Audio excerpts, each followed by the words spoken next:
पुंडलिक वरदा हरिविठ्ठल श्री ज्ञानदेव तुकाराम.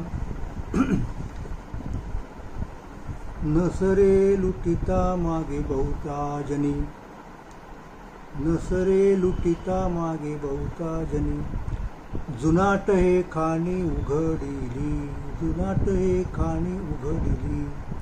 सिद्ध महामुनी साधक संपन्न, सिद्ध महामुनी साधक संपन्न, ती हे जतन केले होते. पायाळाच्या गुणे पडिले ठाऊके, जगा पुंडलिके दाखविले. सिद्ध महामुनी साधक संपन्न, ती हे जतन केले होते. तुका म्हणे तेथे होतो मी दुबळा, तुका म्हणे तेथे होतो मी दुबळा. आले या कपाळा थोडे बहु, आले या कपाळा थोडे बहु. सिद्ध महामुनी साधक संपन्न, सिद्ध महामुनी साधक संपन्न, ती हे जतन केले होते, ती हे जतन केले होते.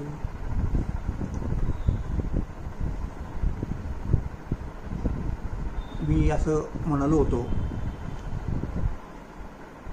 की परमात्म्याच्या सुखाची आवड अशी आहे की जी वारंवार जन्म घ्यायला लावते. आवडीनं पुरे सेविता नसरे, पडियली धुरे सेवे गाठी. पुरे हा जन्म हे सुखसाठी. आणि त्याचं विवरण करताना मी असंही म्हटलं होतं की हे ठीक आहे, तुमची आवड पूर्ण होत नाही, चांगली गोष्ट आहे. म्हणजे तुम्हाला सुद्धा मानलं पाहिजे ना, ती वस्तू तितकी तिची आवड उत्पन्न व्हावी अशी आहे, हेही चांगलं आहे. पण सेवन करून करून करून केव्हा तरी एक क्षण असा येईल की ती संपून जाईल. अशा वेळेला तुम्ही काय करणार? तेव्हा खात्री ही पाहिजे की अशाच वस्तूची इतकी आवड निर्माण करावी किंवा निर्माण होऊ द्यावी की ती संपणार नाही. अशी कोणती वस्तू आहे? आणि तुकाराम महाराज तर म्हणतात की ही जी परमात्मा वस्तू आहे, जिला आम्ही पंढरीच्या विठ्ठलाच्या रूपात पाहतो आणि भजन कीर्तनाच्या माध्यमातून तिचं सुख घेतो, ती संपणारी नाही. जोडिले हे नसरे धन, अविनाश आनंद घन, अमूर्त मूर्ती मधुसूदन, असं वर्णन केलेलं आहे त्या मूर्तीचं. तर अशी ती आहे आणि तिच्यासाठी आम्ही जन्म घेतो. आम्हाला खात्री आहे की ती कधीही संपणार नाही. आणि त्या वस्तूचं तशा प्रकारे वर्णन करणारा आजचा अभंग आहे. त्या वस्तूचं तशा प्रकारे वर्णन करणारा आजचा अभंग आहे, ज्याच्यात महाराज म्हणतायत की ही फक्त आम्हीच तिचं सेवन केलं असं नाही, आम्हीच तिचा उपभोग घेतला असं नाही, तर आमच्या पूर्वीसुद्धा असे लोक होऊन गेले की ज्यांनी तिचं सेवन केलं आणि ज्यांचा आमच्यासारखाच अनुभव आहे आणि ज्यांनी आमच्यासारखाच जन्म मागितला. म्हणून महाराज म्हणतायत की नसरे लुटिता मागे बहुता जन. मागे खूप लोकांनी तिचं सेवन केलं, लुटलं समजा. आणि उपमा कशाची दिली? जुनाट हे खाणी उघडली. खाण माहिती आहे आपणाला, खाणीचं एवढं महत्त्व आहे की सरकारमध्ये एक खाणीचा मंत्री असतो, एक खाण मंत्री असतो. म्हणजे आपल्या अर्थव्यवस्थेमध्ये खाणीला किती महत्त्व आहे पहा. किती गोष्टी आपल्याला जमिनीतून मिळतात. खाण ही जमिनीमध्ये असते, भूगर्भामध्ये असते आणि ती खाण उघडायची असते आणि तिच्यातनं आपल्याला जे पाहिजे ते आपण मिळवतो. खनिज पदार्थ म्हणतो आपण त्याला, म्हणजे सोनं उदाहरणार्थ.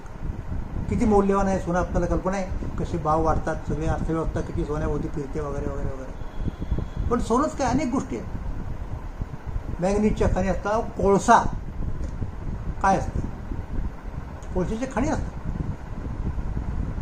त्यामुळं त्याला काळं सोनं म्हणतात कोळशाला लोक. बघा, तेल मिळतं आपल्याला, खनिज तेल, रॉकेल म्हणा, पेट्रोल म्हणा, काय आहे ते? त्याला आपण तेल वेरी म्हणतो खरं तर, कारण असं ते वरती येतं. पण ती खाणंच आहे एक प्रकारची.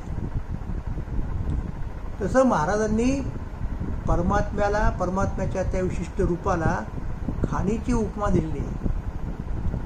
आणि खाण सापडली एकदा. पण ठीक आहे, भूगर्भशास्त्र म्हणून एक शास्त्र आहे, जिओलॉजी. म्हणजे ते पृथ्वीच्या पोटात काय आहे याचा शोध लावतो. मग खडक आहेत, भूस्तर म्हणतो आपण त्यांना, वेगवेगळ्या त्याचे एकावर एक असे फॉर्मेशन झालेलं असतं. आणि कुठेतरी त्याच भूस्तरांच्या खाली खोलवर आपल्याला अशा प्रकारची मौल्यवान खनिज द्रव्ये सापडू शकतात.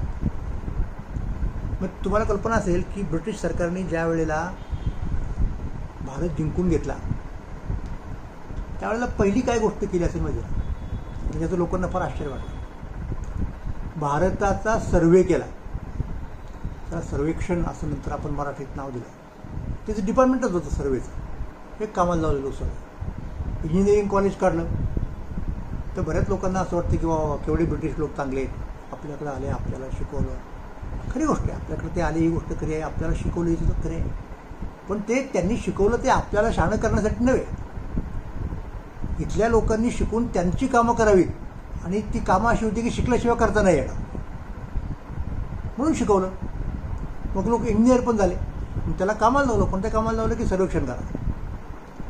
त्यातले काही लोक हुशार होते. ते म्हणत झाले की कशासाठी असलं, याच्यापूर्वी कधी आपण पाहिलं नाही. सर्वे करा, कशाला सर्वे करा, लांबी रुंदी मोजा, इकडे तिकडे जा, कशासाठी, नकाशे काढा.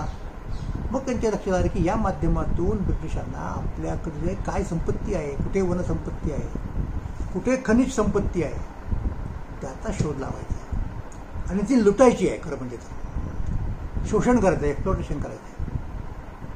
म्हणून हे अगोदरच्या पिढ्यामधले जे लोक शिकले त्यातले काही इंजिनियर्स होते ते पुढे आले. एक भास्कर पांडुरंग तरखडकर होते, एक बापू छत्रे होते, असे लोक होते त्या काळामध्ये. आणि त्यांनी ही सरकारची लबाडी, ब्रिटिशांची लबाडी पुढे आणली की सर्वे कशासाठी करायचा की खाणीचा शोध लागला पाहिजे. मग तो लागला.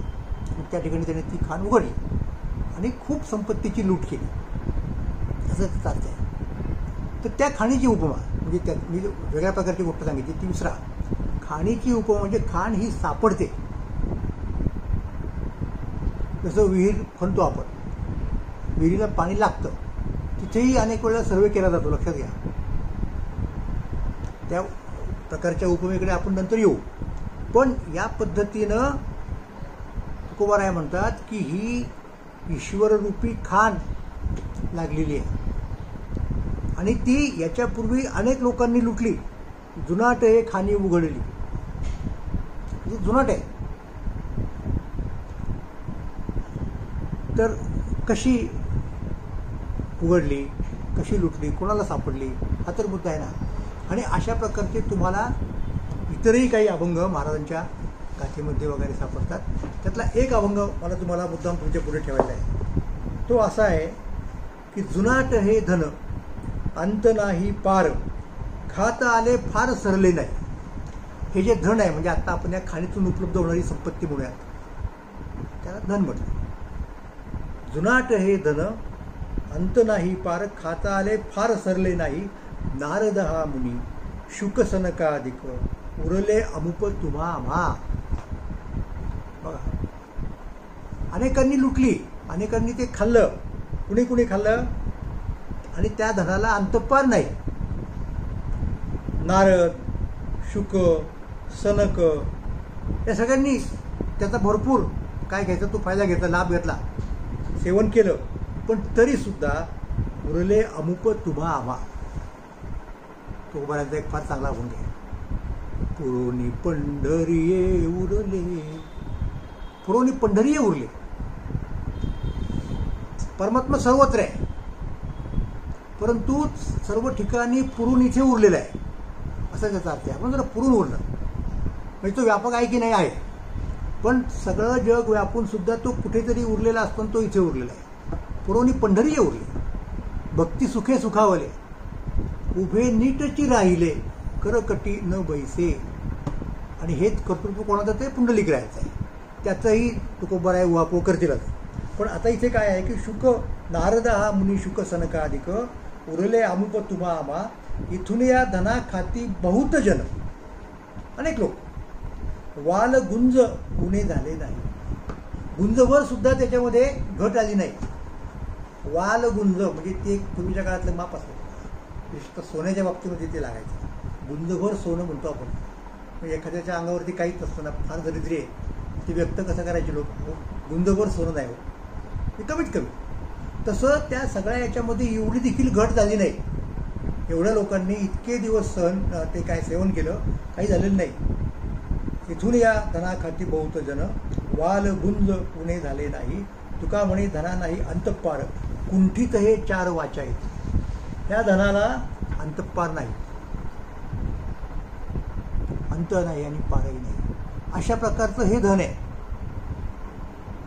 या खाणीत सापडलेलं धन आहे. खाणीत सापडलेली संपत्ती खनिज संपत्ती आहे या अर्थाने. म्हणून सिद्ध महामुनी साधक संपन्न तीही हे जतन केले होते. मग तुम्हाला कसं सापडलं? पूर्वीच्या काळात काय झालं ते झालं असेल. महाराज म्हणतात पायाळाच्या गुणे पडले ठाऊके जगा पुंडलिके दाखवले. आणि इथं आपल्याकडची एक जी समजूत आहे बघा.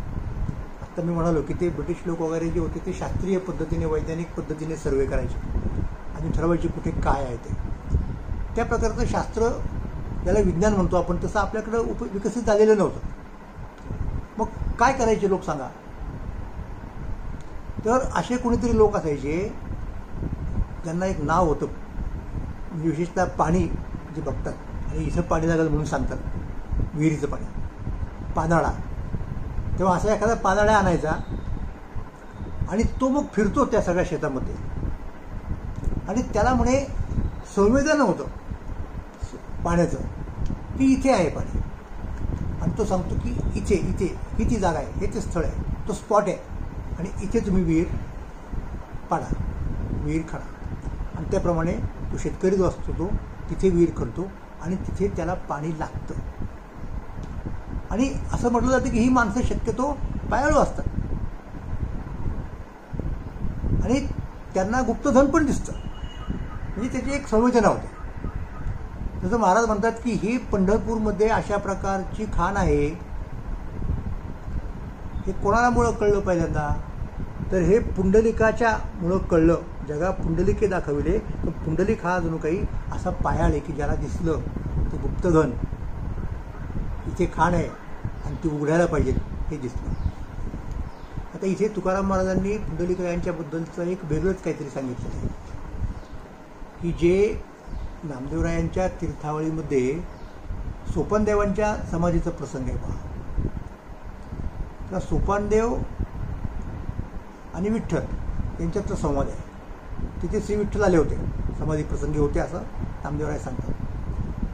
तर तिथे प्रश्न असा विचारला सोपानदेवाने की तू कसं काय इथे आलास, असा तो प्रश्न आहे. आणि त्या समाधी प्रकरणामध्ये मग नामदेवरायांनी सांगितलं की त्याचं वर्णन विठ्ठलांनीच केलं की अरे मी पुंडलिकाने काय केलं म्हणाले, पुंडलिकाने शंकराला प्रसन्न केलं आणि शंकराने सांगितलं की मी इथे आहे. अशी ती तीर्थावळीमधली गोष्ट आहे, समाधीमधली गोष्ट आहे. समाधी प्रकरणामध्ये त्याने प्रसन्न केले हारा, हरे मज दाविले, असा तो तिकडच्या कथेचा भाग आहे. इथे तुकाराम महाराज काय करतात की त्यातला एक टप्पा वगळतात. श्री शंकराचा संदर्भ आणत नाही. ते काय करतात की पुंडलिकामुळे ठाऊक पडलं. म्हणजे श्रेय कोणाकडे आहे? ते पुंडलिकाकडे आहे.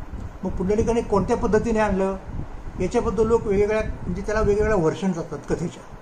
नेहमीची आपल्या ऐकिवातली कथा काय असते की पुंडलिक आपल्या आईवडिलांची सेवा करत होता आणि त्याच्या सेवेमुळे पांडुरंग म्हणजे विठ्ठल म्हणजे श्रीकृष्ण या ठिकाणी अर्थात प्रसन्न झाले. आणि श्रीकृष्ण परमात्मा पुंडलिक कुठे आहे पाहत पाहत पाहत इथे आले, पंढरपूरला आले आणि त्याच्यापुढे उभे राहिले आणि सांगितले की तुझ्या या सेवेने मी प्रसन्न झालो आहे, तुला काय पाहिजे ते माग. आणि तिथे पुंडलिकरायाने सांगितले की अरे काही मानू नको आहे, ही वीट घे आणि याच्यावरती उभा राहा, कारण मी माझ्या आईवडिलांची सेवा करत आहे, त्यात मला व्यत्यय नको आणि नुसता उभा नको राहू, तुझ्याकडे जे कुणी येतील त्यांचा उद्धार कर. हे पुंडलिकांनी मागितलं आणि तेव्हापासून तो देव तिथे उभा आहे. ही एक वर्ष नाही. दुसरी वर्षन समाधीमध्ये मी नामदेवरायांनी सांगितली, आत्ता ज्याचा मी उल्लेख केला की पुंडलिकाने शंकराला प्रसन्न केलं आणि शंकराने सांगितले की इथे तो आहे, ही खाण इथे आहे. आणि ही एक तिसरी, याच्यामध्ये असा काही उल्लेख नाही, पण त्या तिन्ही चारी काय आणखी सुद्धा असू शकतील. वेगवेगळ्या महात्म्यांमध्ये कथा असतात. त्यातला सगळ्यात साधारण मुद्दा काय आहे, कॉमन फॅक्टर काय आहे की पुंडलिकाने दाखवलं. जबाबदार कर्तृत्वाला हे कोण आहे, हा तर पुंडलिक आहे. म्हणून महाराज म्हणतात की पायाळाचे गुन्हे पडलेले ठाऊके, म्हणजे जर ती खाण असेल, ते गुप्तधन असेल, जमिनीमधलं असेल, तर ते कोणामुळं दिसतं. अशा प्रकारे काही कुणी सर्वे वगैरे केलेला नव्हता त्यावेळेला. सोलापूर जिल्ह्याचा, पंढरपूर त्या परिसराचा वगैरे तो पायाळ होता, पायाळू होता, आणि त्याला ते दिसलं आणि ते त्याला दाखवलं, जगा पुंडलिके दाखवलं. तर ही ती खाण आहे. म्हणजे की ज्या वस्तूचा कितीही भोग घेतला, कितीही काळ घेतला, कितीही लोकांनी घेतला, तरी तिच्यात एवढं सुद्धा उणं होणार नाही, गुंजभर सुद्धा घट होणार नाही. आणि इथे गुंज शब्द कसा वापरला बघा, तुम्हाला कल्पना आहे की ज्या वेळेला तुम्ही एखादा दागिना घेता सोनाराच्याकडनं, आणि असा काही प्रसंग येतो, खरं यायला नाही पाहिजे पण तो आला, की तो मोडायचा आणि आता त्याचे पैसे करायचे आणि ते कुठेतरी वापरायचे. काही असेल, मुलीचं लग्न असतं घरामध्ये, कुणी आजारी असतं वगैरे, नवीन घर घ्यायचं असतं, जागा घ्यायची असते, सोनं अशा वेळेला उपयोग येतो. मग त्यावेळेला तो माणूस जातो, सोनाराकडे जातो आणि त्याला सांगतो की बघा, हे माझ्याकडं या 4 बांगड्या आहेत, त्या अंगठ्या आहेत आणि मला या मोडायच्या. काय होतं त्यावेळेला, तो त्याचं वजन करतो आणि त्यावेळेला जो सोन्याचा भाव आहे त्या सोन्याच्या भावाने तो पेमेंट करत नाही, तो त्याच्यातली झळ कापून घेतो. म्हणजे घट झालेली असते, त्याला घट म्हणतात. तर तशा प्रकारची घट, म्हणजे नारदांचं नाव आलं, शुकाचं नाव आलं, सनकादिकांचं नाव आलं, सनक सनंदन इत्यादींचं, ह्या अनेकांनी सेवन केली. तुका म्हणे चाली झाली चहू देशी, उतरला कशी खरा माल. हा जो माल आहे तो खरा आहे, अस्सल आहे, बनावट नाही. उतरला कशी खरा माल. त्यामुळे या सगळ्यांनी, म्हणून म्हणालो की कितीही काळ सेवन केलं, कितीही लोकांनी केलं, तरी सुद्धा तिच्यामध्ये कमतरता येत नाही. अशा प्रकारची ही जणू काही खाण आहे. आणि ती या पायाळाच्या मुळं, म्हणजे पुंडलिकाच्या मुळं, म्हणून पुंडलिक यांचा फार मोठा उपकार आहे की ज्यांनी जगाला हे धन दाखवलं, ही खाण उघडून दिली आणि सांगितलं की आता तुम्ही काय करायचं ते करा. ज्याला जेव्हा हवंय, तो जो परमात्मा आहे, तो ज्याला ज्या प्रकारे पाहिजेला आहे त्या प्रकारे त्याला तो मिळतो, त्या प्रकारे तो त्याच्यापुढे येतो, व्यक्त होतो, अभिव्यक्त होतो. तर अशा प्रकारची जी खाण आहे ती उघडली गेलेली आहे. आणि तो बरं आहे म्हणतात अशा प्रकारे की मी सुद्धा त्या ठिकाणीच आहे किंवा होतो. तुका म्हणे तेथे होतो मी दुबळा, आले या कपाळात थोडे भाऊ. आणि माझंही नशीब आहे, माझंही भाग्य आहे की मी त्यावेळेला तिथे होतो आणि मला सुद्धा त्याचा थोडाफार मिळाला भाग. पण तो असा आहे आणि इतका आहे की तो कितीही मी सेवन केला तरी माझी आवड चुकत होत नाही. म्हणून ते आवडीनं पुरे सीमिता नसेल, परियली धुरे सवे गाठी. कधी तिला त्या वस्तूला, त्या परमात्म्याला त्यांनी धूर म्हटलं, कधी या ठिकाणी खाण म्हटलं, कधी धन म्हटलं. हे वेगवेगळे शब्द आहेत, पण त्याचा अर्थ शेवटी एकच की हा परमात्मा या ठिकाणी प्रगट झालेला आहे आणि त्याची सेवा करून आपण त्याचं सुख प्राप्त करून घेऊ शकतो. आणि ते किती करावं याला मर्यादा नाही, लक्षात घ्या. आणि त्याचं असं आहे की ते इतरांच्या समवेत जर केलं तर त्याचा आनंद अधिक वाढतो, तो द्विगुणित होतो. पण या ठिकाणी एकट्याचं काम नाही, ते अनेक लोक येतात, अनेकांना समवेत घेऊन. म्हणजे आता आपण बघतो की पंढरीला जाताना लोक वारी करतात, म्हणजे काय करतात की दिंडी घेऊन जातात. म्हणजे सगळं मिळून, म्हणजे एके ठिकाणी तर तुकाराम महाराजांनी गंमतच केलेली आहे की पंढरी हा जणू काही तो किल्ला आहे आणि हे वारकरी जणू काही तो किल्ला जिंकायला निघालेले, त्या किल्ल्याला वेढा घातलेले लोक आहेत, सैनिक आहेत. वेढा वेढा रे पंढरी, मोर्चे लावा भीमाते. हे युद्धाचं रूपक आहे. हे वेगवेगळ्या रूपकातून, म्हणजे कधी खाणीचं रूपक असेल, कधी युद्धाचं असेल, ते सांगतायत की अरे इथे लुटा लुटा रे पंढरी. पंढरी लुटा. काय तिथे आहे पंढरीमध्ये? अवघी हे पंढरी प्रेमाची माणूस. तिथं प्रेम आहे सगळं. परमात्म्याला लुटायचं म्हणजे काय लुटायचं? परमात्म्याच्या कानामध्ये मकर कुंडल तर काय आपण घेणार नाही, त्याचा मुकुट घेणार नाही, काय कस्तुरी वगैरे त्याच्याकडे ज्या गोष्टी आहेत, शंख चक्र गदा पद्म, त्या काही आपण घेणार नाही आहोत. मग त्याच्याकडनं प्रेम मागायचं. आणि या सगळ्या मार्गाची पायाभरणी जर कोणी केली असेल तर ती पुंडलिकरायांनी केली. म्हणून वारकरी संप्रदायाच्या इतिहासामध्ये पुंडलिकरायांच्या पूर्वीचा टप्पा आहे तो कोणाला माहीत नाही. तुकाराम महाराज म्हणतात की असेल बुवा हे काय सनक सनंदन शुकमुनी वगैरे त्यांना माहिती असेल, त्यांनी अगोदर घेतला असेल त्याचा लाभ, असेल शक्य आहे. पुंडलिक पूर्व इतिहास. मग पुंडलिकरायांनी तो जगापुढे आणला म्हणजे पुंडलिकोत्तर इतिहास वारकरी संप्रदायाचा. आणि पुंडलिक ते ज्ञानोबाराय नामदेवराय हा एक टप्पा आहे. आणि त्या टप्प्यात लोक पंढरीला जात होते, परमात्म्याचं सुख लुटत होते, गात होते, नाचत होते. पण तोपर्यंत त्यांना ग्रंथ नव्हता. तो ग्रंथ ज्ञानोबारायांनी दिला. म्हणून ज्ञानोबाराय ते तुकोबाराय हा पुढचा तिसरा टप्पा. बहिणाबाई म्हणाले की तुका झाला असे कळस. आणि त्याच्या पुढचा टप्पा काय माहिती का? त्याच्या पुढचा टप्पा म्हणजे भजन करा सावकाश. बहिणाबाईंनी ध्वजा फडकावली, असं जाहीर केलं की आता हे आमचं मंदिर पूर्ण झालं आहे. म्हणजे त्याच्यात आता आणखी परिपूर्ण सिस्टीम झाली तयार, ती व्यवस्था झाली पूर्ण. त्याच्यात आणखीन काही भर घालायची गरज नाही. मग काय करायचं? तर भजन करा सावकाश. भजन करणं एवढंच आता या ठिकाणी शिल्लक राहिलं आहे. भजन करा म्हणजे काय करा? भजन करा म्हणजे नामस्मरण करा, कीर्तन करा, प्रवचन करा, नाचा, गा. हा सगळा त्या खाणीमधलं धन लुटण्याचा लुटण्याचे हे सगळे मार्ग आहेत. आणि ते आपल्याला तुकोबारायांनी सांगितले, ज्ञानोबारायांनी सांगितले. पण ह्या सगळ्यांचा आद्य पुरुष म्हणता येईल. आदी पुरुष म्हणजे ते पुंडलिकराय आहे. म्हणून एका अर्थाने वारकरी संप्रदायाची तशी स्थापना कुणी केली असं म्हणता येईल. ज्याने ते दैवत इथे आणलं, धन्य तो वागळा पुंडलिक, वैकुंठीचा देव आणला भूताळा, पुंडलिक. म्हणून त्यानं त्या अर्थाने स्थापन केली दैवताच्या स्वरूपात.